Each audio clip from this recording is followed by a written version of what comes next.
Une démocratie ne se justifie pas par le seul nombre de ses administrés. Une démocratie implique la reconnaissance d'une vie qui nous habite. Une vie authentique accordée par Dieu qui s'exprime par nos votes ou nos opinions. Sans une compréhension de cette profondeur, c'est toute la modernisation que vous renverserez. Jusqu'à la philosophie, la science et les arts balbutiants des XVIIe et XVIIIe siècles.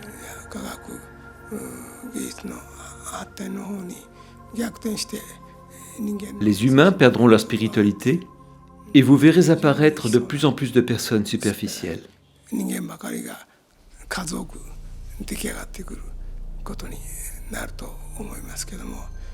Ce qui suppose le déclenchement d'une nouvelle arche de Noé.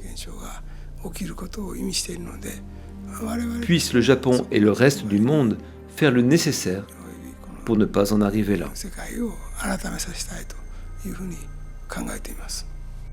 En Chine, la population a été énorme et son unique devise est le progrès économique.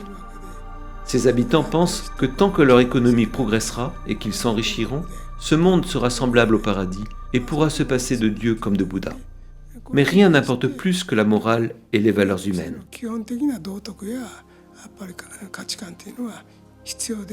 Il est bon que ce peuple dispose de la liberté de prospérer dans une économie libre, de la liberté de voyager ou de la liberté d'exercer toute profession. Mais si des aspects fondamentaux font défaut et que seul un petit groupe d'individus y dispose d'un pouvoir dominant, cela mènera à coup sûr à un monde dénaturé. La Chine n'est autorisée à influencer le reste du monde qu'après s'être montrée elle-même capable de créer en nombre des individus porteurs de valeurs élevées pour diriger ce monde. À l'ère de sa prospérité, la Chine a élevé beaucoup de personnes exceptionnelles. C'est cette Chine qui peut influencer le monde. Mais en ce moment, de grandes figures lui font totalement défaut. C'est tout le totalitarisme de Mao Tse-tung. Un pays fondé par un diable ne peut pas prospérer éternellement.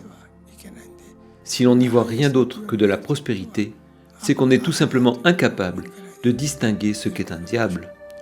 C'est ce que nous devons clarifier. Mao Tse-tung n'est qu'un diable. Ses actes démoniaques doivent être révélés au peuple chinois et au reste du monde.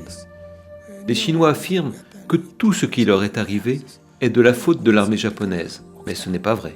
Depuis la fondation de la Chine, toutes sortes d'actions horribles ont été commises, pire que sous l'Allemagne nazie.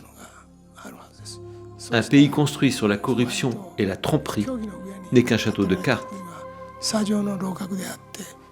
Il ne doit pas continuer à prospérer. Nous devrons donc le détruire afin qu'il puisse réfléchir avant de le rebâtir sur de nouvelles fondations. Voici venu le temps de la révolution, je crois.